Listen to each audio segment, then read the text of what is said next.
উপহার মানে শুধু যে কোনো একটা জিনিস, ব্যাপারটা তা না।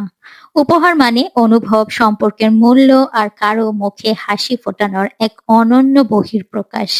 একটি ছোট্ট উপহারেই লুকিয়ে থাকতে পারে হাজারো ভালোবাসা, স্মৃতি আর আবেগের গল্প। অসংখ্য ধন্যবাদ আমার এই খুবই সাধারণ সময়টাকে অসাধারণ করে তোলার জন্য।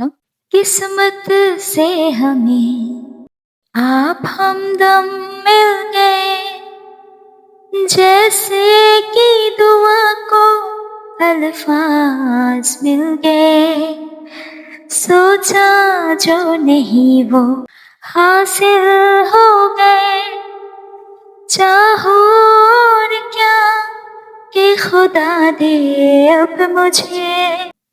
অনেক অনেক ধন্যবাদ সবাইকে, যারা এতটা এফোর্ট দিয়েছেন। উপস, যাই হোক, খুবই আবেগঘন এবং খুবই সুন্দর একটা মোমেন্ট পার করলাম। সবকিছু পারফেক্ট না হলেও সবকিছু মিলিয়ে আলহামদুলিল্লাহ।